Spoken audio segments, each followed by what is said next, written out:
Hello students, welcome to Agmic Academy. I am your teacher for this lecture. Welcome to the revision through MCQ discussion series. We will be revising the complete concepts of the chapter through MCQ and topic for this lecture is P block. So before we start with the questions, make sure you subscribe to the channel so that you can get more and more videos on MCQs. It will help in revising the topic thoroughly. So beta, in this video on P block, we will be discussing the NCERT exemplar problems of all the group 15 to group 18. I mean to say 4 groups: nitrogen, oxygen, halogens and noble gases. Earlier you had independent video on nitrogen group, then an independent video on oxygen group and then one common video on halogens and noble gases. But in this video, all the 4 groups of P block of +2 syllabus will be revised through NCERT exemplar problems.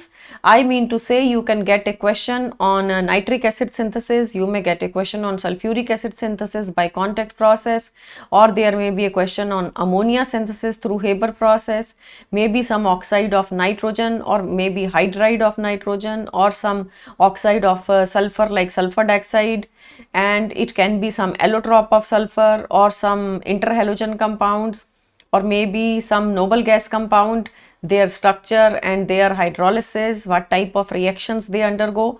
Such type of topics will be revised through these NCERT questions.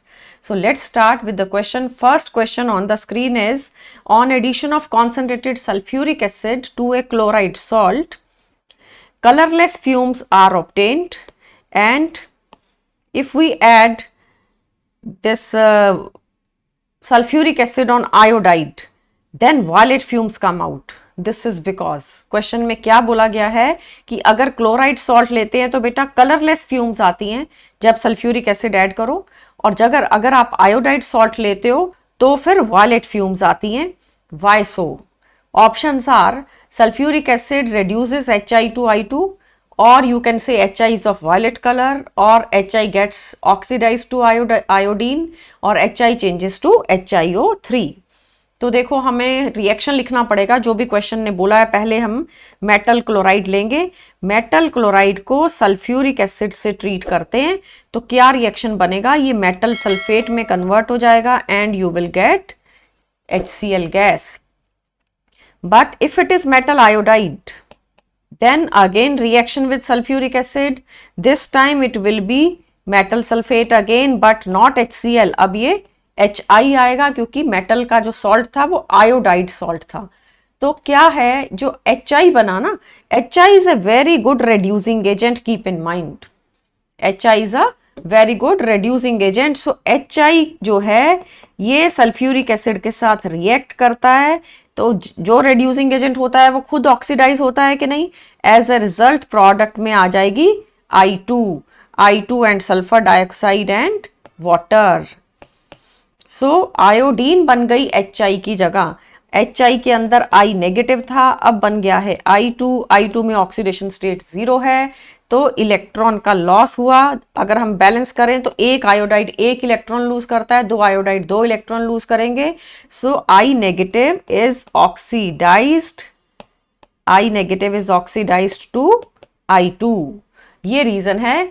Good reducing nature of HI की वजह से ऐसा हुआ कि product में हमें I2 मिला. I2 मिलेगा तो फिर ऑब्वियसली वॉयलेट कलर आएगा. So question is HI gets, answer बनेगा HI gets oxidize to I2, मतलब कि सी ऑप्शन. आप फिर से देखो, हमें मेटल क्लोराइड दिया था तो HCl लिबरेट हुआ, मेटल आयोडाइड देते हैं तो HI लिबरेट होगा. बट ये जो HI है ये सल्फ्यूरिक एसिड के साथ रिएक्ट करेगा. HI रेड्यूसिंग एजेंट है. सल्फ्यूरिक एसिड जो है वो ऑक्सीडाइज हो जाएगा. सल्फ्यूरिक एसिड खुद तो सल्फर डाइऑक्साइड में चेंज हो जाएगा और HI बन जाएगा I2. Got it? So sulphuric acid +6 था सल्फर और सल्फर डाइऑक्साइड में है ये +4. In this way iodide is oxidized and product is I2 का वायलेट कलर आएगा. Coming to the next question, question number 2. Which of the following element can be involved in p pi d pi bonding? p pi से भी पाई double bond बनता है, p pi d pi से भी बनता है। तो ऑप्शंस हैं carbon, nitrogen, phosphorus and bromine. बेटा कार्बन का जो वैलेंस शेल है वो है 2s2 2p2। नाइट्रोजन का valence shell is 2s2 2p3 and phosphorus is 3s2 3p3। Boron total 5 electron 2s2 2p1।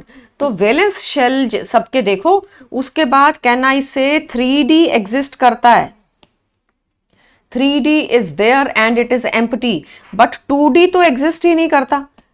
As a result ना कार्बन के पास एम्प्टी डी ऑर्बिटल्स हैं, ना नाइट्रोजन के पास, ना बोरॉन के पास, सिर्फ फॉस्फोरस के पास है।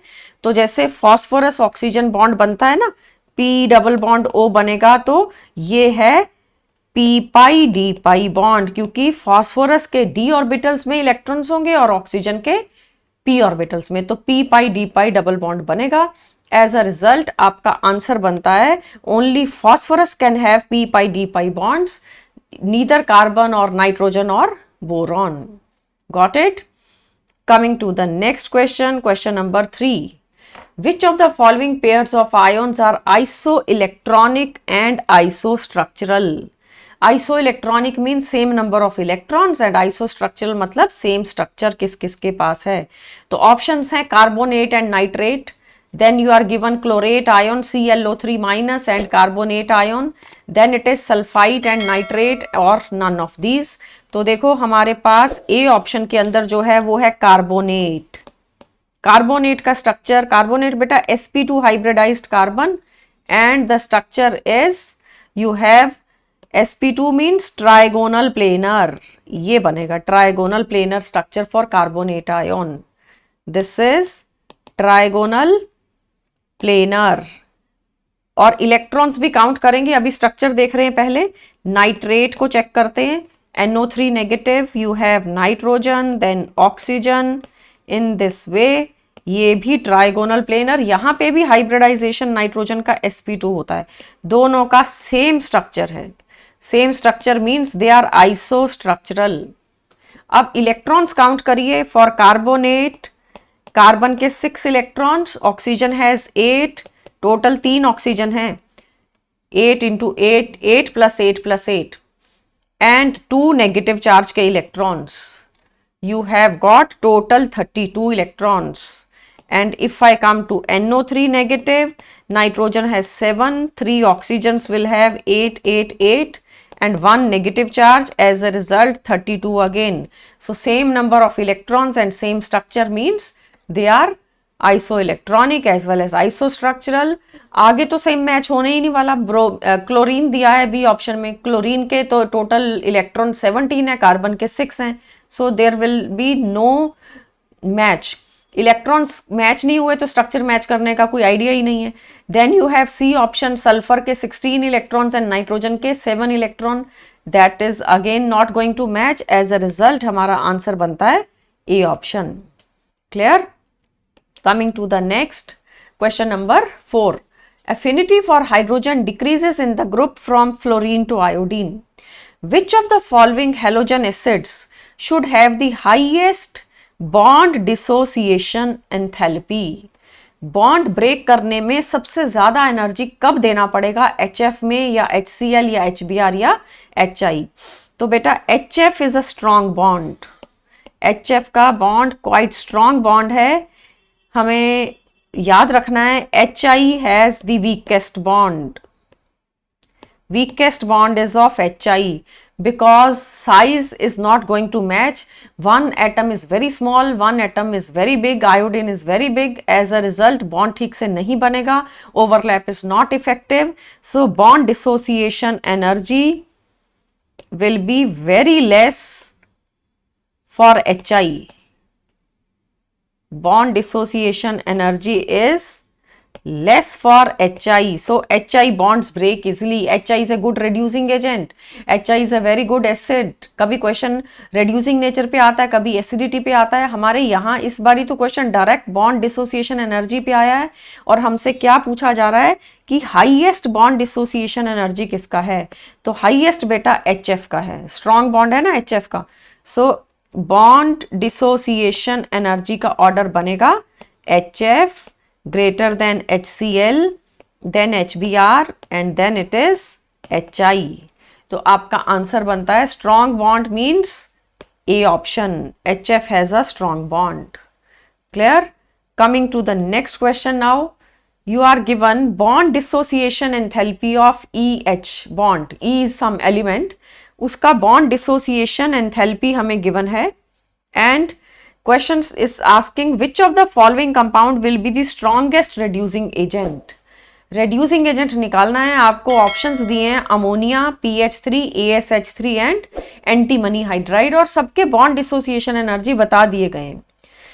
These values are given to us. For ammonia highest value, ammonia का NH bond easily break नहीं करेगा, PH bond जल्दी से break करेगा, आर्सेनिक का और जल्दी से, और antimony hydride bond will break very easily. सबसे इजीली कौन सा बॉन्ड ब्रेक हो रहा है? एंटीमनी एंड हाइड्रोजन का. So less bond dissociation energy, less bond dissociation energy का क्या मीनिंग होता है? Weak bond. इसका मतलब है बॉन्ड वीक है. So it breaks easily. जिस भी मॉलिक्यूल में से बॉन्ड जल्दी से ब्रेक हो जाएगा वो H को लूज करेगा तो रिडक्शन कर सकता है फिर वो compound. Reducing agent means, reducing agent का मीनिंग होता है it has to carry out reduction of the other compound. It has to carry out the reduction of the other compound. तो जो वो कंपाउंड जल्दी से H लूज करेगा वो दूसरे के रिडक्शन कराएगा. रिडक्शन का मतलब होता है एडिशन ऑफ हाइड्रोजन. तो इनमें से कौन है जो हाइड्रोजन जल्दी दे देगा?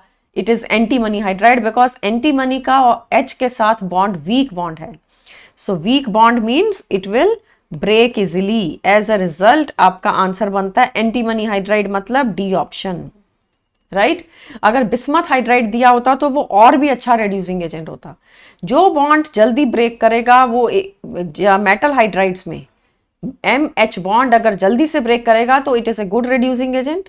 इसको एक अच्छा एसिड भी कह सकते हैं.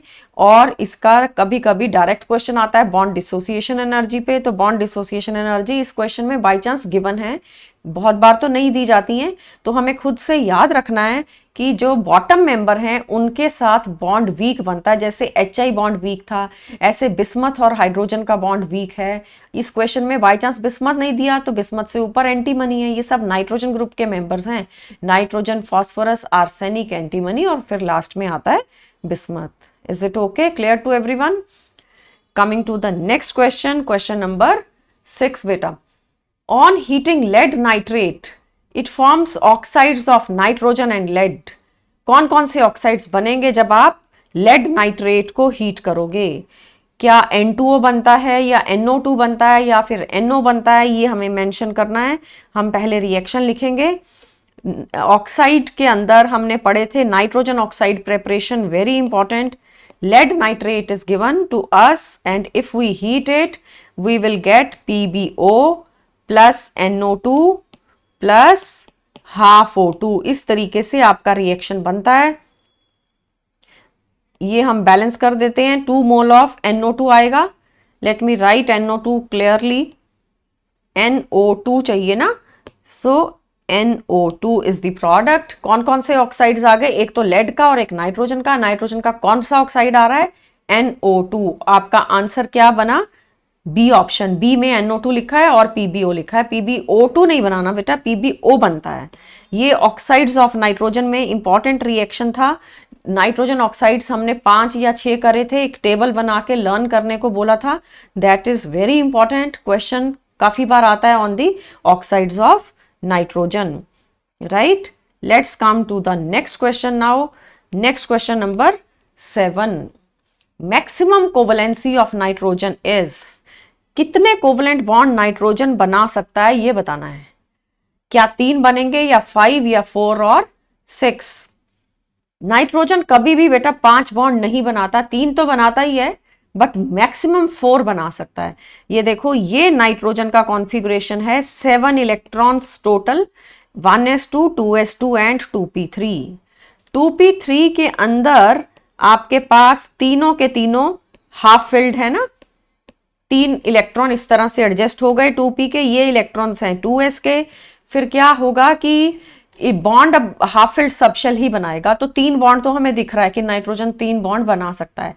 बट बेटा ये जो है NH4+, इसको अमोनियम आयन कहते हैं। अमोनियम आयन में नाइट्रोजन टोटल 4 बॉन्ड बनाता है। जो लोन पेयर था वो कोऑर्डिनेट बॉन्ड से हाइड्रोजन को डोनेट कर दिया जाता है। This is the famous example where nitrogen is forming total 4 bonds. Ammonia लोगे तो 3 बॉन्ड दिखेंगे, बट एक लोन पेयर होगा। वो जो लोन पेयर था वो 2s के अंदर प्रेजेंट था, 2s सब शेल में। 2s belongs to the valence shell, ये पेयर है, it is a lone pair, right. तो ये लोन पेयर हाइड्रोजन को डोनेट कर दिया और पॉजिटिव चार्ज आ गया ऑन द ओवरऑल मॉलिक्यूल। तो इस तरह से मैक्सिमम नाइट्रोजन 4 बॉन्ड बना सकता है। इलेक्ट्रॉन एक्साइट तो नहीं कर पाएगा, इलेक्ट्रॉन एक्साइट करे तो आगे 2d तो होता है नहीं है ना। तो 2s है, 2p है, बट आगे 2d नहीं है। नेक्स्ट इज 3s, तो 3s तो नेक्स्ट ऑर्बिट हो गया, थर्ड ऑर्बिट हो गया। तो सेकंड ऑर्बिट और थर्ड ऑर्बिट में एनर्जी गैप है। As a result electron next third orbit में प्रमोट नहीं हो सकता और 2d है नहीं। As a result fourth bond बनाने का तरीका क्या है? Coordinate bond. तो मैक्सिमम कोवलेंसी पूछा था। नॉर्मल तो कोवलेंसी नाइट्रोजन की 3 है, बट हमें कहा गया था कि मैक्सिमम कोवलेंसी बताओ। So your answer is 4, means C option. Got it? Coming to the next question. A brown ring is formed in the ring test for nitrate ion. Nitrate ion में brown ring बनती है and this ring is due to the formation of, कौन सा complex है? क्या FeH2O5NO2+ बनता है या फेरस सल्फेट NO2 बनता है? And these are the various options. आपको आंसर देने के लिए ब्राउन रिंग टेस्ट का केमिस्ट्री याद होना चाहिए। नाइट्रेट के लिए होता है brown ring test. Nitrate ion की कन्फर्मेशन के लिए हम ब्राउन रिंग टेस्ट लैब में परफॉर्म भी करते हैं और सब्जेक्टिव पेपर में, ऑब्जेक्टिव पेपर में, दोनों जगह पे पूछा जाता है। तो नाइट्रेट को बेटा फ्रेशली प्रिपेयर्ड फेरस सल्फेट के साथ मिक्स कर दिया जाता है, कोई भी नाइट्रेट सॉल्ट हो, और सल्फ्यूरिक एसिड फ्यू ड्रॉप्स हम ऐड करते हैं टेस्ट ट्यूब में। ऐसा केमिस्ट्री है। नाइट्रेट मिक्स्ड विद Fe+2 मतलब ferrous sulphate in presence of sulphuric acid, यहाँ NO बन जाता है, पहले बन जाता है NO। फिर ये जो NO है ये FeH2O6 2+ के साथ ये NO कंबाइन करेगा और आपके पास प्रोडक्ट आएगा FeH2O5NO2+। इस कॉम्प्लेक्स की वजह से ब्राउन कलर का रिंग है। ब्राउन रिंग इसकी वजह से होता है। और इसमें प्रीवियस नाइट्रोजन वाले वीडियो में क्वेश्चन के अंदर आया भी था बेटा।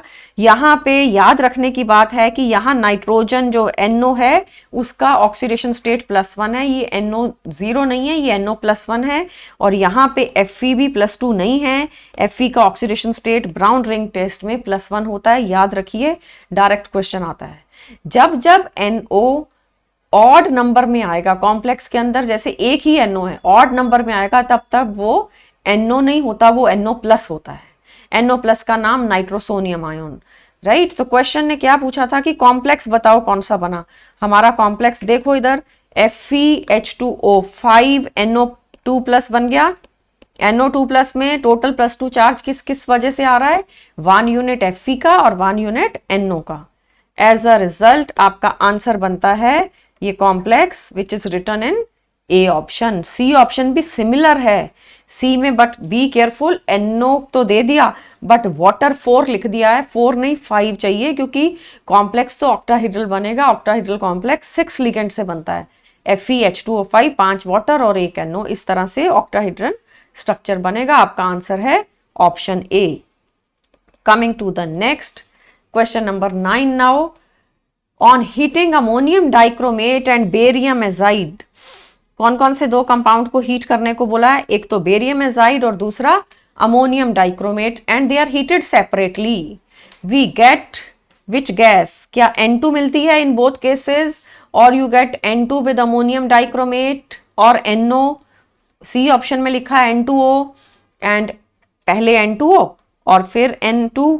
डी में लिखा है पहले भी N2O और बाद में NO2, राइट? तो अलग अलग केसेस में, मतलब कि हमें दोनों रिएक्शन पता होने चाहिए, then only you can find out which gas is produced.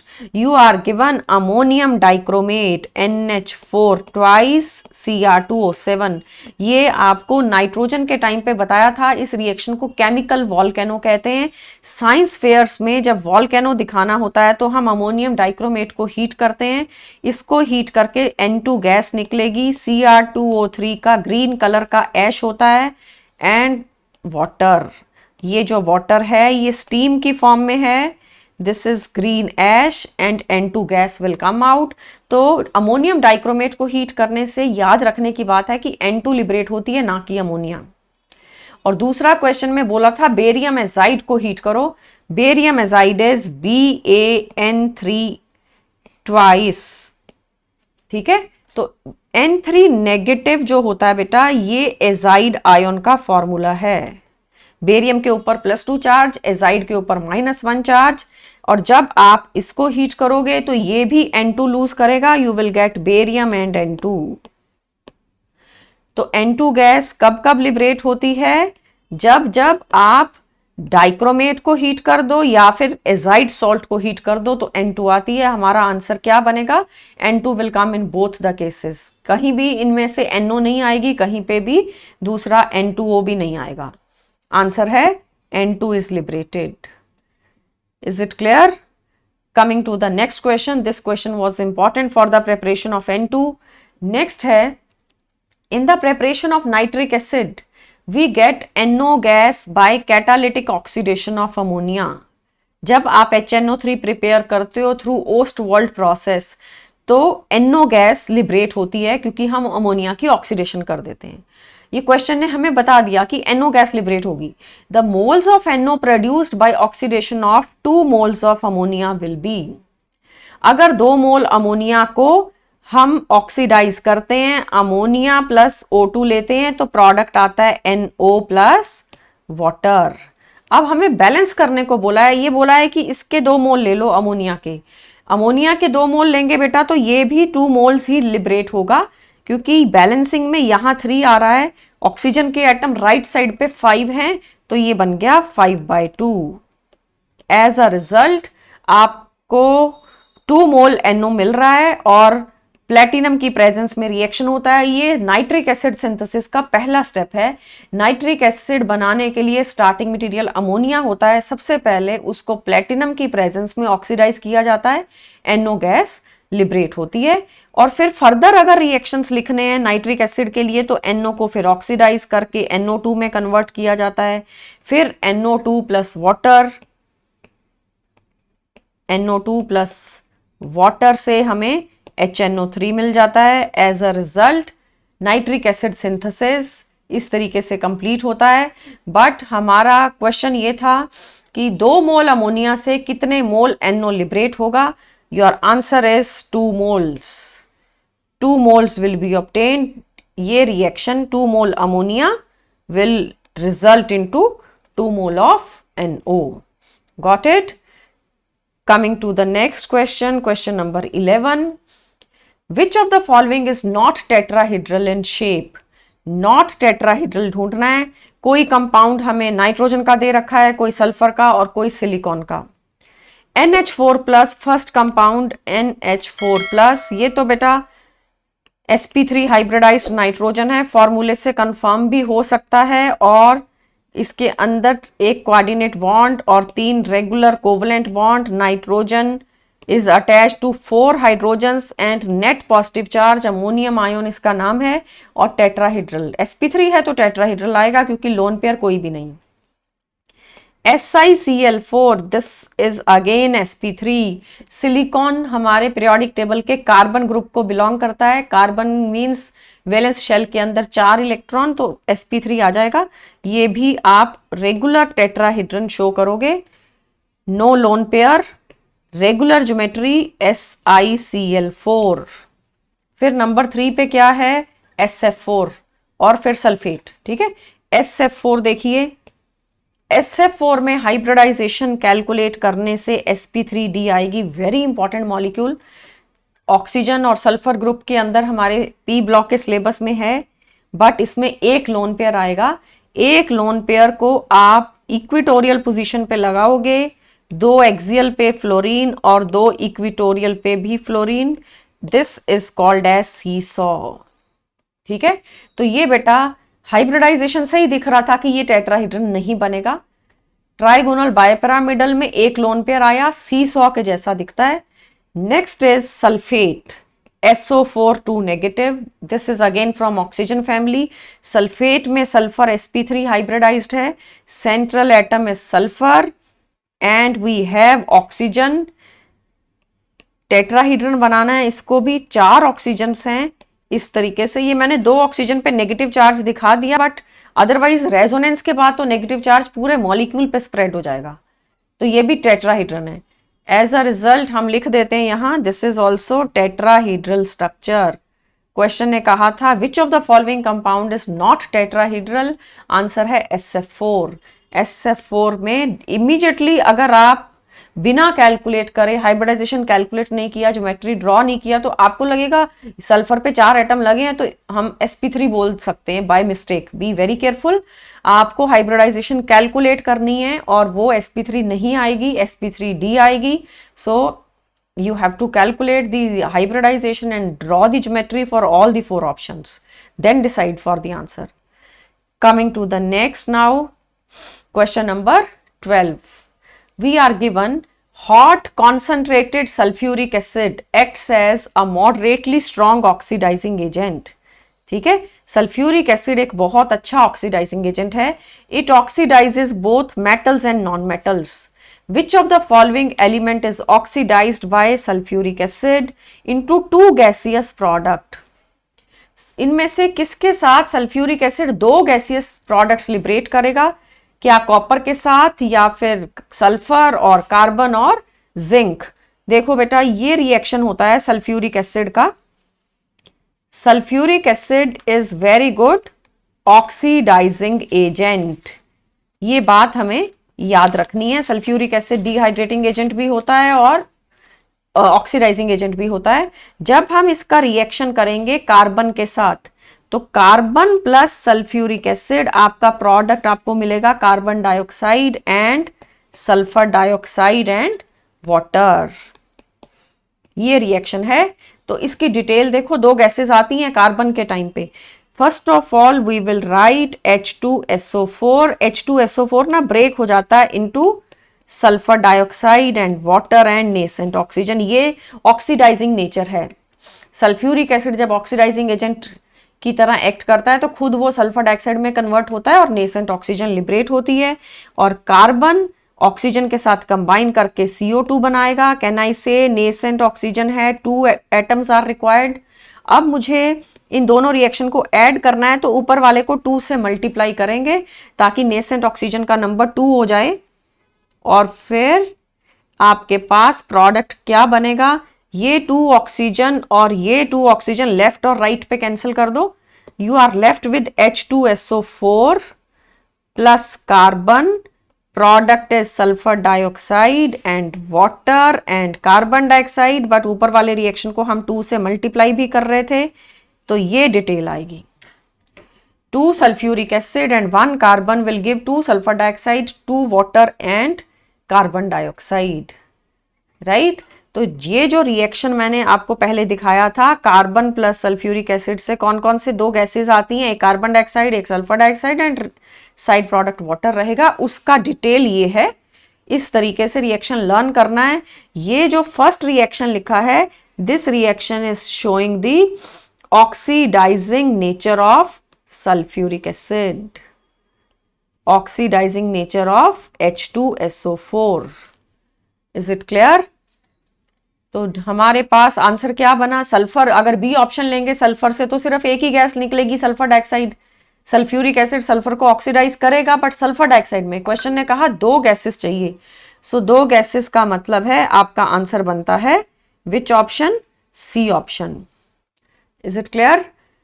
Coming to the next question number 13. A black compound of manganese reacts with a halogen acid and a greenish yellow gas is liberated. Greenish yellow से hint मिल जाता है कि ये chlorine gas है. When excess of this gas reacts with ammonia, an unstable trihalide is formed. दो reactions लिखने हैं. First point में क्वेश्चन की फर्स्ट लाइन में ये बताया है कि मैंगनीज का कोई कंपाउंड है जो हेलोजन एसिड से रिएक्ट करता है, और ग्रीनिश येलो गैस का मतलब कि आपने पहले MnO2 लिया. ये ब्लैक कलर का होता है मैंगनीज ऑक्साइड. इसको आप HCl से ट्रीट करो तो प्रोडक्ट, ये बेटा प्रेपरेशन ऑफ क्लोरीन का रिएक्शन है. MnCl2 and Cl2 and water, ये प्रोडक्ट्स बनेंगे. ये जो क्लोरीन गैस है दिस इज ग्रीन, और you can say green yellow, greenish yellow colour की गैस है. ठीक है. सेकेंड लाइन ऑफ क्वेश्चन पे आते हैं. When excess of this gas reacts with ammonia. ये जो क्लोरीन गैस है जब इसको अमोनिया के साथ रिएक्ट करेंगे, क्लोरीन को एक्सेस में लेना है, तो प्रोडक्ट क्या बनता है? NCl3 and HCl will be obtained. तो इस टाइम पे NCl3 के लिए क्वेश्चन ने क्या बोला? Unstable trihalide is formed. Oxidation state में क्या चेंज आएगा? This is unstable halide of nitrogen. तो अब ऑक्सीडेशन स्टेट में क्या क्या चेंज आया आप चेक करो. क्लोरीन पहले आपके पास था 0, फिर आपके पास क्लोरीन का ऑक्सीडेशन स्टेट किसका चेक करना है? पहले क्वेश्चन में ढूंढो नाइट्रोजन का, नॉट फॉर क्लोरीन. क्वेश्चन ने कहा oxidation state of nitrogen. Be careful. Nitrogen का ऑक्सीडेशन स्टेट को वेरीफाई करना है. तो NH3 में -3 होगा, NCl3 में ये कितना हो जाएगा? +3. ये देखो नाइट्रोजन को लिया X, क्लोरीन को लिया -1, तो ये हो गया +3. यहाँ पे NH3 में nitrogen is X and hydrogen is 1. As a result एक बारी आपके पास -3 है नाइट्रोजन, एक बारी आपके पास है +3. आंसर बनता है -3 to +3, मतलब A option. It will change from ammonia to NCl3. Got it? Coming to the next question. इसको आपने फिर से देखना है. मैंगनीज ऑक्साइड दिया था. पहला रिएक्शन जो था वो क्लोरीन प्रेपरेशन था. दूसरे रिएक्शन में अमोनिया को चेंज करके NCl3 बना दिया, तो नाइट्रोजन के अंदर ऑक्सीडेशन स्टेट का चेंज होता है. एज ए रिजल्ट आपका आंसर बनता है A ऑप्शन. आगे है question number 14. Which of the following is isoelectronic pair? Isoelectronic check करना है तो आयोडीन के इलेक्ट्रॉन, क्लोरीन के सबके पता होने चाहिए. आयोडीन का एटॉमिक नंबर बेटा 53 है, तो 53 इलेक्ट्रॉन्स हैं इसमें. Chlorine is 17. ठीक है. 35 तो इसका मास नंबर होता है. क्लोरीन के 17 इलेक्ट्रॉन्स हैं. Bromine has 35 and oxygen 8. Fluorine has 9 electrons. और किसका चाहिए? नाइट्रोजन का तो हो गया. नहीं, नाइट्रोजन नहीं लिखा हमने. नाइट्रोजन का 7. साइनाइड में आपको कार्बन का 6 और नाइट्रोजन का 7 लेना है, और कार्बन का भी लिख देते हैं. तो सबके इलेक्ट्रॉन्स लेके काउंट करो. जिनके पास भी सेम इलेक्ट्रॉन्स आएंगे वो आइसो इलेक्ट्रॉनिक होगा. Let's come to this BrO2 negative. Check करते हैं. BrO2 नेगेटिव दिया है और एक BrF2 प्लस दिया है. ये ऑप्शन मैंने क्यों चूज किया? क्योंकि ए ऑप्शन में तो आयोडीन सेंट्रल एटम और उधर से क्लोरीन. ठीक है, तो मैच नहीं हो पाएगा. आयोडीन में 53 है, क्लोरीन में 17 है. बी ऑप्शन में दोनों ब्रोमीन के कंपाउंड्स हैं. सो ब्रोमीन हैज 35, ऑक्सीजन का 8, फिर दूसरा ऑक्सीजन 8 और 1 नेगेटिव चार्ज का. यहाँ पे भी बेटा 35 + 9 + 9 और एक इलेक्ट्रॉन यहाँ माइनस करना है क्योंकि प्लस दिया है. You will get 52 in both the cases. 52 electrons. तो आंसर बनता है B option. So be careful, be smart enough to go to the right option, जैसे कि सी ऑप्शन है, सी ऑप्शन में क्लोरीन और ब्रोमीन है, कहाँ पे मैच होगा, क्लोरीन भी एक दिया, ब्रोमीन भी एक दिया, तो क्लोरीन के 17, ब्रोमीन के 35। इसी तरीके से बाकी ऑप्शंस में भी मैच नहीं होने वाला, आप चेक कर सकते हो। ओजोन में तो 8 3 24, और साइनाइड में कार्बन के 6, नेगेटिव चार्ज का 1 और नाइट्रोजन का 7। I can write for the D option here. Cyanide has 6 + 7 + 1 total 14 electrons, और ओजोन में 8 लेना है ना ऑक्सीजन का, 8 × 3 24, so they are not same. Answer था B option, isoelectronic mean same number of electrons. तो coming to the question number 15 now, पहले ये एक हमें नोट दिया गया है, the following question from 15 to 22 they may have 2 or more correct answers. Question number 15. If chlorine gas is passed through hot NaOH solution, chlorine को पास करते हैं NaOH में, then 2 changes are observed in the oxidation number of chlorine. What are those changes? A option या B option या C या D? 0 से +1 बनेगा या +3 या -1 या +1? This we have to answer, मतलब केमिकल रिएक्शन पता होना चाहिए, तभी आप ऑक्सीडेशन नंबर का चेंज कैलकुलेट कर पाओगे। Let's write the reaction chlorine and NaOH। Be careful, आपको हॉट NaOH दिया है, हॉट NaOH में बेटा ये बन जाता है NaCl + NaClO3 + वाटर। रिएक्शन ठीक से याद होना चाहिए। क्लोरीन और NaOH के केस में आपके पास एक बनता है क्लोराइड और एक बनता है क्लोरेट। अगर ये हॉट की जगह कोल्ड NaOH होता, फिर क्लोराइड बनना था और हाइपोक्लोरस एसिड बनता है, फिर ClO नेगेटिव आयन बनता है। अब ClO नेगेटिव नहीं है, अब है ClO3 नेगेटिव। उस नेगेटिव को न्यूट्रलाइज करने के लिए सोडियम है, तो ऑक्सीडेशन नंबर हम कैलकुलेट करेंगे। यहां तो 0 है, ये है -1 NaCl में, और ये बेटा +5 आएगा। प्रोडक्ट इंपॉर्टेंट है, मैं दोबारा बता दूं, chlorine dilute and cold condition में कुछ और प्रोडक्ट देता है और हॉट कंडीशन में कुछ और प्रोडक्ट देता है NaOH के साथ। When you have cold condition, तो क्लोरीन और NaOH अंडर कोल्ड कंडीशन अगर क्वेश्चन आ जाए, फिर आंसर है NaCl + NaOCl + water. But hot condition में ये NaClO3 होता है। अब हम ऑक्सीडेशन नंबर का चेंज देखेंगे, एक बारी तो 0 से -1 हो रहा है और एक बारी बेटा वो 0 से +5 हो रहा है। इसी को तो डिस्प्रपोर्शनेशन कहते हैं। क्लोरीन का एक एटम इलेक्ट्रॉन लूज कर रहा है और एक एटम गेन कर रहा है, मतलब 0 से +5 और दूसरा 0 से -1। तो A and C 2 answers are there for this question. Oxidation number chlorine का बदल जाता है with hot NaOH। Reaction is very important. Learn the product under cold condition and hot conditions carefully, right. So halogen family का question था। Coming to the next, which of the following options are not in accordance with the property mentioned against them. आपको दिया है oxidising power of F2 greater than Cl2 then Br2 than I2। तो ये तो ठीक है, fluorine एक बहुत अच्छा ऑक्सीडाइजिंग एजेंट है, पीरियोडिक टेबल में बेस्ट है फ्लोरीन, फिर क्लोरीन, फिर ब्रोमीन, फिर आयोडीन। आप इनके रिडक्शन पोटेंशियल की हेल्प से भी याद कर सकते हो। F2 is the best oxidising agent, इसका रिडक्शन पोटेंशियल +2.87 होता है, इलेक्ट्रोकेमिस्ट्री के चैप्टर में आप पढ़ते हो, ठीक है। आफ्टर दैट बी ऑप्शन में लिखा है ionic character of iodide is greater than bromide than chloride than fluoride. ये बेटा गलत है। फैजान रूल के अंडर हम कोवलेंट करेक्टर पढ़ते हैं, उसमें आप ये देखते हो iodide is big in size, तो जो ज्यादा बिग साइज का होता है एनायन वो ठीक से पोलराइज हो जाता है। कैटायन आता है, इसको पोलराइज कर देता है, कैटायन आके इसके साथ शेयरिंग शुरू कर देगा, इसके साथ कोवलेंट बॉन्ड बनाना शुरू कर देगा। सो Mi के अंदर जो कोवलेंट करेक्टर है वो हाई है। कोवलेंट करेक्टर का ये ऑर्डर है, ना कि आयोनिक करेक्टर का।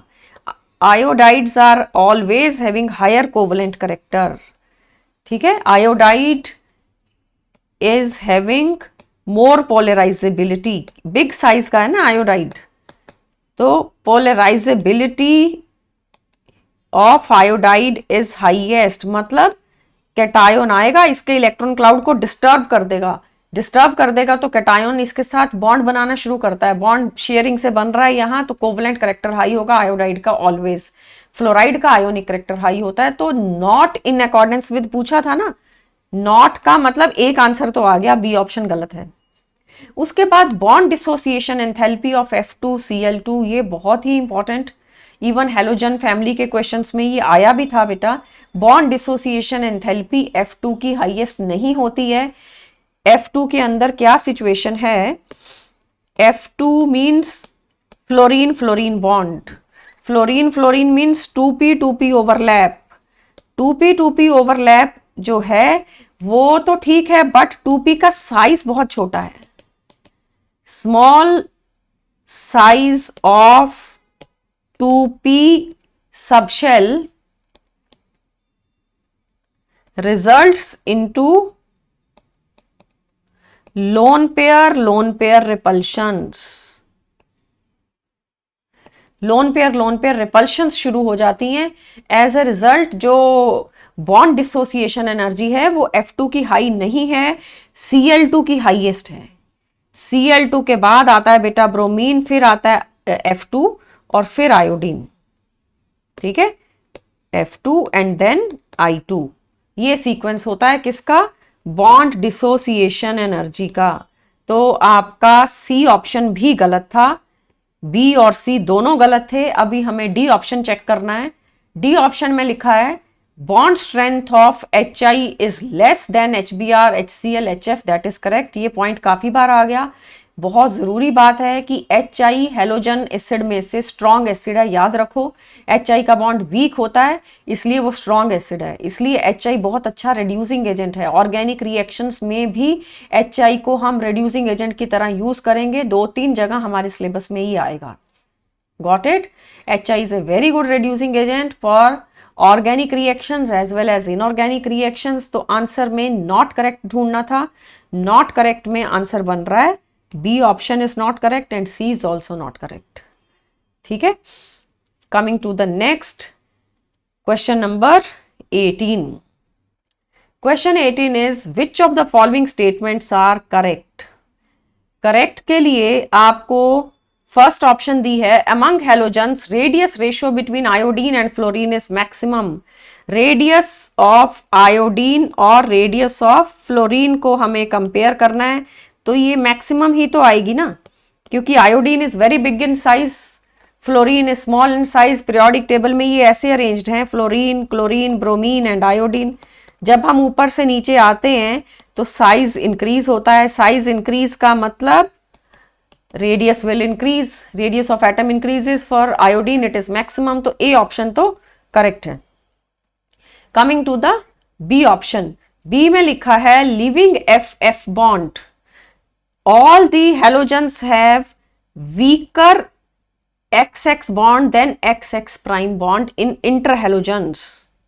देखो क्या मीनिंग है इसका, बी ऑप्शन केयरफुली देखना।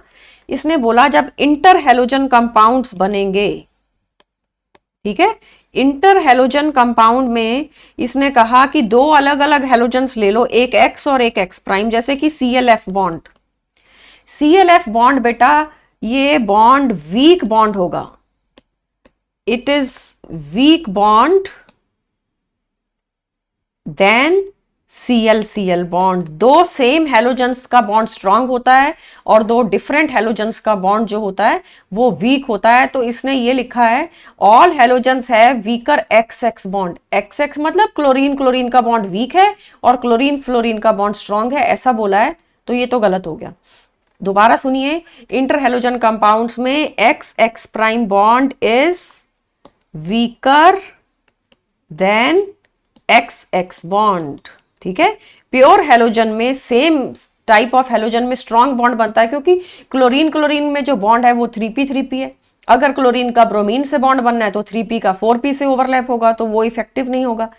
तो ये याद रखिए, सेम हेलोजेंस में स्ट्रॉन्ग बॉन्ड, डिफरेंट हेलोजेंस में weak bond. As a result हमारा ये बी ऑप्शन तो गलत हो गया। C option is among interhalogen compounds, maximum number of atoms are present in iodine fluoride.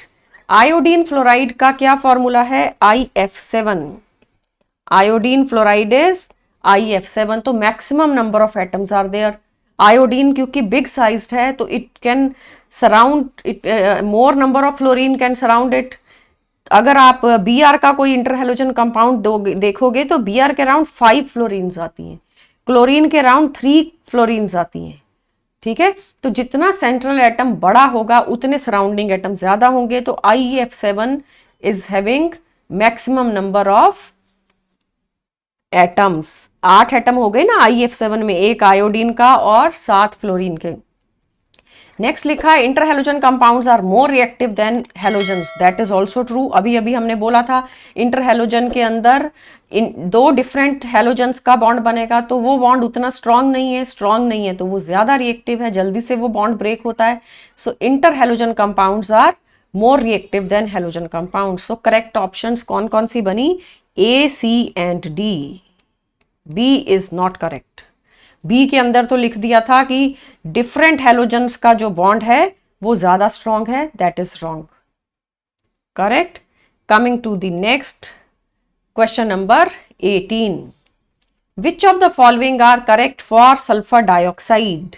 Sulphur dioxide gas के लिए आपको बताना है it acts as a bleaching agent in moist conditions. ये हमने ऑक्सीजन फैमिली में डिस्कस भी किया था. सल्फर डाइऑक्साइड बेटा ड्राई फ्लावर्स को ब्लीच नहीं करती, ये वाटर हो एक्वस मीडियम के अंदर ही ब्लीच करती है. वेट फ्लावर्स को ब्लीच करेगी, ड्राई को नहीं. ठीक है. और सल्फर डाइऑक्साइड ब्लीचिंग नेचर जो होती है that is through reduction. Chlorine is a good bleaching agent, ozone is a good bleaching agent. वो दोनों ऑक्सीडाइज करते हैं फिर ब्लीच करते हैं, पर सल्फर डाइऑक्साइड तो रिडक्शन से ब्लीच करती है. ये रिएक्शन है.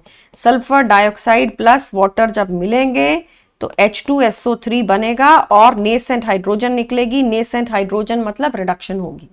वाटर के बिना ब्लीचिंग नहीं होती. And it's molecule has a linear geometry. That is not correct. Sulphur dioxide का तो बेंट शेप होता है. लोन पेयर की वजह से ये ऐसे बन जाता है. 2 ऑक्सीजन्स सेंटर में सल्फर एंड sp2 हाइब्रिडाइज्ड है बट बेंट है, लीनियर नहीं है. Next is its dilute solution is used as a disinfectant. That is true. Sulphur dioxide disinfectant होता है. डी ऑप्शन में लिखा है it can be prepared by the reaction of dilute sulphuric acid with metal sulphide. That is wrong. Metal sulphide is given to you. Let's say M2S दिया, इस पे अगर आप सल्फ्यूरिक एसिड डालोगे तो मेटल सल्फेट बनेगा MSO4 और you can say M2SO4 क्योंकि मेटल हमने +1 ऑक्सीडेशन स्टेट में ली थी. साथ में H2S. सल्फर डाइऑक्साइड नहीं, H2S आएगी. डी ऑप्शन में इसने लिख दिया it is prepared by the reaction of dilute sulphuric acid with metal sulphide. So that is also wrong. आपको करेक्ट ढूंढना था ना, तो करेक्ट के अंदर आंसर आ रहा है A and C. Bleaching agent है और इसका डिसइंफेक्टेंट, इसका जो सोल्यूशन होता है वो डिसइंफेक्टेंट होता है बट लीनियर ज्योमेट्री नहीं होती, बेंट ज्योमेट्री होती है. Question is clear. So sulphur dioxide के ऊपर था ये question. Coming to the next question. Which of the following orders are correct as per the properties mentioned against each? You are given AS2O3. Correct ढूंढना है. Arsenic oxides, then silica, then phosphorus and sulphur. इनके acid strength पे बेटा comment करना है, फिर enthalpy of vaporisation पे, फिर इलेक्ट्रॉन गेन एंथैल्पी पे और फिर थर्मल स्टेबिलिटी पे. तो ए ऑप्शन पे आते हैं. पीरियोडिक टेबल में देखो ये कैसे अरेंज्ड है. पीरियोडिक टेबल में नाइट्रोजन के नीचे फॉस्फोरस और फिर आर्सेनिक. ठीक है. और यहां है कार्बन, उसके नीचे सिलिकॉन और इधर है ऑक्सीजन और सल्फर. ये एलिमेंट्स हैं. मैंने जो पीरियोडिक टेबल की पोजीशन है उस हिसाब से आपके पास लिख दिए. तो अब आप क्या करोगे, एसिडिक नेचर देखोगे. याद रखो acidic nature increases from left to right. Period में जब हम मूव करते हैं लेफ्ट टू राइट तो एसिडिक नेचर इंक्रीज होती है. और लेफ्ट, एकदम लेफ्ट है जो पीरियोडिक टेबल का, जहां मेटल्स हैं वहां बेसिक नेचर है। ठीक है, तो आपके पास कंपाउंड्स हैं आर्सेनिक, और है आपके पास सिलिकॉन का, फास्फोरस का ऑक्साइड, सल्फर का ऑक्साइड। तो सल्फर ऑक्साइड, सल्फर डाइऑक्साइड है ना जो, वो एसिडिक होगा क्योंकि वो ऑक्सीजन फैमिली को बिलोंग करता है। ये यहाँ पे है सल्फर, राइट साइड है पीरियोडिक टेबल की। फिर ये कम एसिडिक हुआ फास्फोरस, उससे कम एसिडिक आर्सेनिक, क्योंकि आर्सेनिक तो ये अलग पीरियड का है। Phosphorus belongs to third period, arsenic fourth period का है। डाउनवर्ड्स जाएंगे तो फिर बेसिक करेक्टर बढ़ता है, फिर एसिडिक नहीं बढ़ता ऑक्साइड्स का। Got it? तो फर्स्ट ऑप्शन करेक्ट है, आर्सेनिक इज लेस एसिडिक, क्योंकि आर्सेनिक बेटा ना तो सिलिकॉन वाले ग्रुप का था, ना फास्फोरस और ना सल्फर, वो तो नीचे है, तो उसका एसिडिक करेक्टर कम होगा। सिलिकॉन का आर्सेनिक से ज्यादा है, फिर फास्फोरस, फिर sulphur. Enthalpy of vaporisation, enthalpy of vaporisation ammonia का हाई, अमोनिया के अंदर हाइड्रोजन बॉन्ड है। बॉइलिंग पॉइंट के टाइम पे हमने लिखा था अमोनिया हैज H बॉन्डिंग। तो अमोनिया को अगर वेपराइज करना है तो ज्यादा हीट देनी पड़ेगी। NH3 has high enthalpy of vaporisation, delta H vaporisation is high, ammonia has high value of delta H vaporisation. तो हमें यहां पे दिया है कि फास्फोरस का कम है, वो देखो आर्सेनिक और फास्फोरस को कंपेयर करना है अब हमने, AsH3 एंड PH3। क्या आपको याद है इसका बॉइलिंग पॉइंट लीस्ट होता है among the nitrogen family hydrides? Least boiling point means it has least delta H vaporisation. तो बी ऑप्शन करेक्ट नहीं है, क्योंकि PH3 का लीस्ट आना चाहिए था, इन्होंने PH3 को तो सेंटर में लिख रखा है, तो PH3 बॉटम पे आना चाहिए, लीस्ट में आना चाहिए। उसके बाद electron gain enthalpy for sulphur is less than oxygen than chlorine than fluorine, ये भी गलत हो गया, क्योंकि इलेक्ट्रॉन गेन एंथैल्पी पूरे पीरियोडिक टेबल में क्लोरीन की हाईएस्ट है। फ्लोरीन से ज्यादा क्लोरीन होती है और ऑक्सीजन से ज्यादा सल्फर की होती है, ये भी रॉन्ग हो गया। Thermal stability of water is more than H2S, ये डी ऑप्शन को डिस्कस करते हैं। डी ऑप्शन में क्या लिखा है? Compare H2O, H2S, H2SE and H2TE। तो याद रखने की बात क्या है? Hydrogen and tellurium is a very very weak bond. एक छोटा एटम और एक बड़ा एटम ठीक से बॉन्ड नहीं बनाते हैं, इफेक्टिव ओवरलैप नहीं होता, वीक बॉन्ड है, therefore it is thermally unstable, thermally it is unstable. जबकि वाटर के अंदर तो स्टेबिलिटी है, वाटर एक स्टेबल कंपाउंड है, हमारे अर्थ पे लाइफ वाटर की वजह से है। वाटर सारी एक्वेटिक लाइफ को, एनिमल लाइफ को, प्लांट लाइफ को सरवाइव करने के लिए वाटर अर्थ पे अवेलेबल है, क्योंकि वाटर का मॉलिक्यूल स्टेबल है। H2TE स्टेबल नहीं है, लीस्ट स्टेबल। सो हमारा आंसर में करेक्ट पूछा है, करेक्ट का मतलब आपके पास ए ऑप्शन करेक्ट है और D option is also correct. ठीक है, बी के अंदर तो एंथैल्पी ऑफ वेपराइजेशन PH3 का गलत दिया था, लीस्ट देना चाहिए था, और सी में क्लोरीन का electron gain enthalpy most negative होना चाहिए था। Coming to the next question now, question number 20, which of the following are correct? You are given sulphur sulphur bond is present in H2S2O6, correct ढूंढना है। तो बेटा sulphur sulphur bond होता है, इसका नाम डाइथायोनिक एसिड, इनके स्ट्रक्चर हमें आने चाहिए। प्रीवियस वीडियो में क्वेश्चन भी आया था H2S2O6 के ऊपर, ये स्ट्रक्चर है। यहां सल्फर सल्फर डायरेक्ट बॉन्ड होता है और फिर आप OH OH को जोड़ दोगे, तो ये तो करेक्ट हो गया, it has a sulphur sulphur bond. Second option में लिखा है in peroxo sulphuric acid sulphur is in +6 oxidation state. क्या मॉलिक्यूल दिया बेटा? H2SO5। H2SO5 को हम लिखेंगे, ये स्ट्रक्चर है, इसमें ना परऑक्साइड लिंकेज होता है, sulphur is attach to oxygen, but oxygen oxygen भी अटैच्ड है, ऑक्सीजन ऑक्सीजन को परऑक्साइड बॉन्ड कहते हैं। 5 ऑक्सीजन्स मैंने लिखी हैं, आप काउंट करके देख सकते हो। ऑक्सीडेशन नंबर जब कैलकुलेट करना है तो हर ऑक्सीजन का -2 लिया जाता है, रेगुलर ऑक्सीजन तो -2 होती है, पर परऑक्साइड ऑक्सीजन पे चार्ज -2 नहीं होता, -1 होता है। एज अ रिजल्ट आपके पास वैल्यू आई, मैंने x लिया सल्फर का, और हाइड्रोजन्स है ना दो, every hydrogen has a charge of +1 and there are 3 oxygens which are regular oxide oxygen. Oxide oxygen के लिए -2 लेना है, और -1 किसके लिए लेना है? परऑक्साइड ऑक्सीजन के लिए। Peroxide oxygen has -1, net is equal to 0। तो आपके पास x का वैल्यू बेटा 6 आ जाएगा।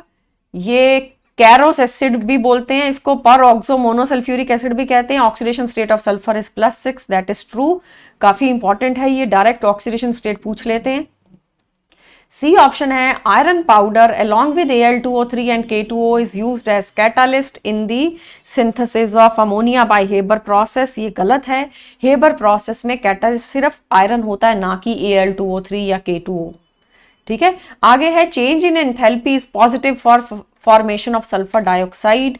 जब सल्फर डाइऑक्साइड बनेगी तो ये रिएक्शन होगा, ये डेल्टा H नेगेटिव आएगा, क्योंकि एक्सोथर्मिक रिएक्शन है, कंबस्चन रिएक्शन है, सल्फर का कंबस्चन हो रहा है, तो ये डेल्टा H नेगेटिव आएगा, ना कि पॉजिटिव। एज अ रिजल्ट आपके लिए करेक्ट ऑप्शन कौन कौन से बन गए? A and B options are correct. Got it? So question number 20 का क्या आंसर बना? A, B, C and D were not correct. 21, question number 21 now. In which of the following reactions concentrated sulfuric acid is used as an oxidizing agent? ये एक अच्छा oxidising agent है, और किस किस रिएक्शन में ऑक्सीडेशन कर रहा है वो आपको चेक करके बताना है। Concentrated sulphuric acid is given to us, and oxidising nature देखेंगे हम, चेक करेंगे। फर्स्ट ऑप्शन कैल्शियम फ्लोराइड बेटा सल्फ्यूरिक एसिड से रिएक्ट कर रहा है, ये कैल्शियम +2 है और ये भी +2, तो कैल्शियम का ऑक्सीडेशन स्टेट चेंज नहीं हो रहा, ना तो ऑक्सीडेशन हो रही है ना रिडक्शन हो रही है। ठीक है, कमिंग टू बी ऑप्शन, ये तो आंसर नहीं है। बी में iodine is -1 in HI and 0 in I2। Iodine ने इलेक्ट्रॉन लूज कर दिया, I नेगेटिव था ना, HI में I नेगेटिव था, वो इलेक्ट्रॉन लूज हो गया, एज अ रिजल्ट ऑक्सीडेशन हो गई। Loss of electron is oxidation. ठीक है, तो वो ऑक्सीडेशन किसने करवा दी? सल्फ्यूरिक एसिड ने करवा दी। ठीक, coming to the C option, copper 0 is changing to copper +2। Copper 0 ने 2 इलेक्ट्रॉन लूज किए, तभी तो कॉपर +2 बना ना, तो 2 इलेक्ट्रॉन का लॉस दिख रहा है। कहां से दिख रहा है? ऑक्सीडेशन नंबर की हेल्प से इजीली दिख जाता है। As a result C reaction में भी ऑक्सीडेशन हो रहा है कॉपर का। डी रिएक्शन में बेटा NaCl में सोडियम +1 एंड NaHSO4 के अंदर भी सोडियम +1, सोडियम तो ऑलवेज +1 होता है, नो चेंज, राइट। अगर तो सोडियम 0 बन जाता तो हम कहते कि लॉस ऑफ इलेक्ट्रॉन हुआ, यहां तो ना लॉस हुआ ना गेन हुआ। अगर Na+ से सपोज Na से Na+ बन जाए तब तो हो गया लॉस ऑफ इलेक्ट्रॉन। अगर किसी सिचुएशन में Na+ से 1 इलेक्ट्रॉन गेन करके Na बन जाए तो हो गया गेन ऑफ इलेक्ट्रॉन, राइट। तो सोडियम इजिली इलेक्ट्रॉन गेन नहीं करता। Alkali metals loose electron, they don't gain electron. Anyway हमारे यहाँ तो ना तो लॉस हो रहा है ना गेन हो रहा है, यहाँ तो सोडियम रिएक्टेंट में भी +1 है, प्रोडक्ट में भी +1 है। तो कहाँ कहाँ सल्फ्यूरिक एसिड का ऑक्सीडाइजिंग नेचर दिख रहा है? एक तो बी ऑप्शन में और एक सी ऑप्शन में। ए में कोई चेंज नहीं है और डी के अंदर भी कोई चेंज नहीं है। Let's come to the next question number 22। Which of the following are true? True calculate करना है। First option is only type of interactions present between particle of noble gases are weak dispersion forces। क्या noble gases में weak dispersion forces हैं? दूसरा है ionization enthalpy of molecular oxygen is close to that of xenon। ये तो बहुत important concept है। Oxygen का xenon के साथ ionization enthalpy सेम होता है, ये करेक्ट है। Hydrolysis of XeF6 is a redox reaction, ये हमें रिएक्शन लिख के देखना पड़ेगा। Xenon fluorides are not reactive, ये भी चेक करते हैं। देखो अब ए तो ठीक है, noble gases are non polar atoms, so they have weak van der Waals interactions. Weak van der Waals interactions को वीक डिस्पर्शन फोर्सेस भी कहा जाता है। और O2 and xenon, they have same ionization energy. इसी बेसिस पे तो डिस्कवरी हुआ था इस बात का कि जैसे O2 का एक कॉम्प्लेक्स बन रहा है O2PtF6, इसी तरीके से जीनॉन का बनेगा Xe plus and PtF6 negative. यही था ना, ये तो करेक्ट हो गया बी ऑप्शन। सी देखो, hydrolysis of XeF6 is a redox reaction. XeF6 दिया बेटा, इसको हमने वाटर के साथ रिएक्ट कराना है। जब ये वाटर से रिएक्ट करेगा तो प्रोडक्ट बनता है XeO3 and HF, 6 mole of HF। अब आप ऑक्सीडेशन नंबर कैलकुलेट करो, यहां पे 6 आएगा और ये भी 6 आएगा। हाइड्रोलिसिस तो होता है XeF6 का, बट ये तो रिडॉक्स रिएक्शन नहीं है। नो लॉस और gain of electron is taking place, no change in oxidation number. तो ये बात गलत हो गई कि it is a redox reaction, ये गलत है। ठीक है, डी ऑप्शन में लिखा है xenon fluorides are not reactive, even this is wrong. देखो अभी तो एक जीनॉन फ्लोराइड का तुमने वाटर के साथ रिएक्शन देख ही लिया, जीनॉन डाइफ्लोराइड का भी, जीनॉन टेट्राफ्लोराइड का भी, जीनॉन हेक्साफ्लोराइड का तो देख ही लिया था। अब दोनों बाकी देखो, XeF2 भी बेटा वाटर से रिएक्ट करता है और प्रोडक्ट हमें याद करना है, जीनॉन बनती है, O2 गैस बनती है और HF बनता है। ठीक है, इसी तरीके से जब आप इसका रिएक्शन कराते हो XeF4 का वाटर के साथ, तो प्रोडक्ट बनता है जीनॉन एंड XeO3 एंड ये डिस्प्रपोर्शनेट हो जाता है XeF4। एनसीईआरटी में hydrolysis of xenon fluorides is very important. तो सिंपल वाटर के साथ ही अगर वो रिएक्ट कर जाते हैं तो वो रिएक्टिव कंपाउंड्स हुए ना, इस यहां तो लिखा था दे आर नॉट रिएक्टिव। तो करेक्ट ऑप्शंस फिर क्या क्या बनी for question 22? A and B are correct. A and B both are correct. Coming to the next question, question number 23. ये बेटा है मैच द कॉलम। कॉलम 1 में दिया सल्फ्यूरिक एसिड, सेकेंड नंबर है CCl3NO2। कीप इन माइंड ये जो है CCl3NO2 इसको क्लोरोपिक्रिन कहते हैं। क्लोरोपिक्रिन इज वॉर गैस या tear gas. Chlorine is given in C option and third and fourth में सल्फर। देखो ये बात याद रखिए कि जो सल्फ्यूरिक एसिड है ये स्टोरेज बैटरीज में यूज होता है। ठीक है, तो इसको हमने S के साथ जोड़ देना है। सल्फ्यूरिक एसिड स्टोरेज बैटरीज में यूज होता है। और क्लोरोपिक्रिन बेटा टीयर गैस है और highest electron gain enthalpy chlorine का है। सल्फर का ऑक्सीजन से ज्यादा है बट क्लोरीन तो हाईएस्ट है ना। And sulphur is a chalcogen. Oxygen group के सारे मेंबर्स को चैल्कोजन्स कहते हैं। ऑक्सीजन ग्रुप में मेंबर्स कौन कौन से आते हैं? Oxygen, sulphur, selenium, tellurium, they are called chalcogens. Chalcogens means ore forming. सारे ओर्स किसी भी मेटल के ओर हो तो वो ऑक्साइड या सल्फाइड की फॉर्म में होते हैं, जैसे iron sulphide, iron oxide, FeO, Fe2O3 like that. Lead का ऑक्साइड है तो PbO, लेड की ओर है PbS। तो इस तरीके से सारी ओर्स या ऑक्साइड्स होती हैं या सल्फाइड्स होती हैं या सिलिनाइड्स होती हैं। तो ओर जो बनाता है उसको चैल्कोजन कहते हैं। तो ऑक्सीजन ग्रुप का नाम है चैल्कोजन्स, राइट। तो सल्फर को तो हमने चैल्कोजन से जोड़ दिया। और ये जो टीयर गैस है इसके बारे में थोड़ा सा डिटेल देखिए। क्लोरोपिक्रिन कैसे बनती है, इसका नाम क्लोरोपिक्रिन। ठीक है, CHCl3 बेटा क्लोरोफॉर्म को हम नाइट्रिक एसिड से जोड़ेंगे। मैंने नाइट्रिक एसिड देखो कैसे लिखा, HNO3 को एक्सपेंड कर दिया, OH अलग और NO2 अलग। There is loss of water and the product obtained will be CCl3NO2 plus water. ये वॉर गैस है, इसको टीयर गैस कहते हैं। ठीक है, टीयर्स आते हैं अगर हम इसको इनहेल कर लें। और sulphuric acid is a very good sulfuric acid is used in storage batteries and a very good oxidizing agent। और बाकी सब हो गया, चारों ऑप्शंस अब हो गई। तो अब ABCD में से मैच करना है। A के लिए हमें 1 का S, 2 का R दिया है बेटा, 2 का R ठीक है टीयर गैस, 3 का P दिया A ऑप्शन में और 4 का Q दिया है। सो A ऑप्शन आपका आंसर बनता है। A option is the correct answer. Got it. So पूरे P ब्लॉक का कंबाइंड क्वेश्चन है, इसमें हर ग्रुप का मेंबर है। कमिंग टू द नेक्स्ट, ये क्वेश्चन है मैच कॉलम 1 विद column 2। Again this is NCERT exemplar problem. You are given few compounds, उनके ज्योमेट्रीज पे कमेंट करना है. SF4, BrF3, BrO3 negative and then NH4 plus. तो देखते हैं. SF4 तो हम कई बार बना चुके, ये सीसॉ होता है. SF4 में सल्फर, लोन पेयर, बाकी फ्लोरीन. हाइब्रिडाइजेशन भी पूछ सकते हैं पेपर में. It is sp3d. कैलकुलेट हो सकता है आपके फॉर्मूले के थ्रू.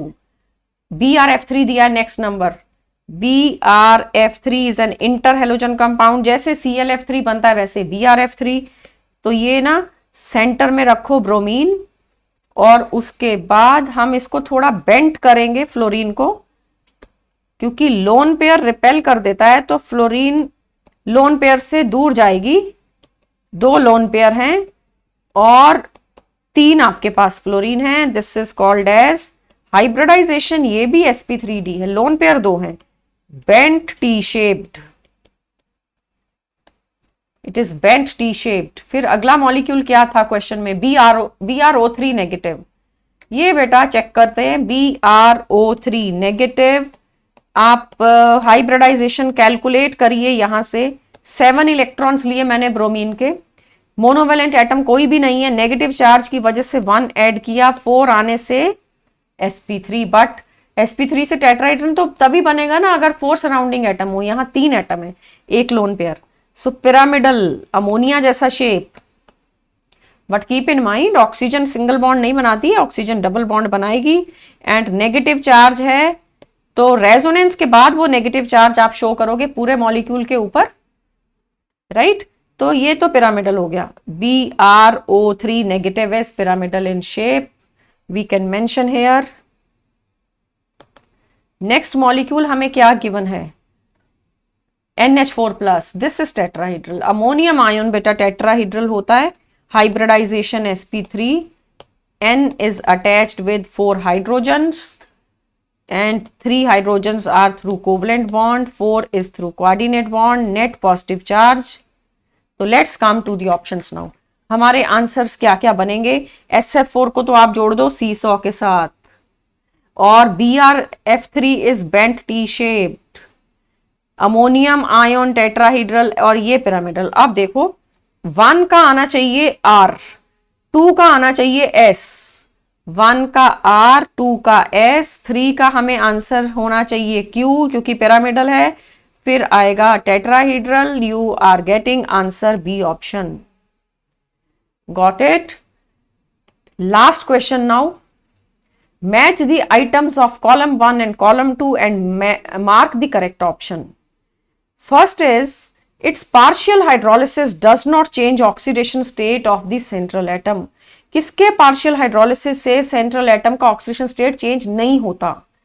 अभी अभी देखा भी था, XeF6 का बेटा oxidation state में change नहीं आता. XeF6 का मैंने रिएक्शन आपको लिख के दिखाया फॉर प्रीवियस क्वेश्चन, कि जब इसका हाइड्रोलिसिस होगा तो ये XeO3 बनेगा और HF बनेगा. तो यहां ये +6 है और यहां पे भी ये +6 है. तो partial hydrolysis does not change oxidation state of central atom. It is used in modern diving apparatus. ये तो हीलियम है. हीलियम जो डीप सी डाइवर्स होते हैं वो ऑक्सीजन के सिलेंडर में हीलियम मिक्स करके लेके जाते हैं. After that it is used to provide inert atmosphere for filling electrical bulbs. ये आर्गन है बेटा. And central atom is sp3d2 hybridised. यहां केयरफुली आंसर देना है. sp3d2 जीनॉन XeF4 होता है. आप कैलकुलेट भी कर सकते हो. XeF4 इज 8 + 4 मतलब S6 आ गया ना, sp3d2. और अगर आपको दिया हो XeF6 फिर आएगा 7.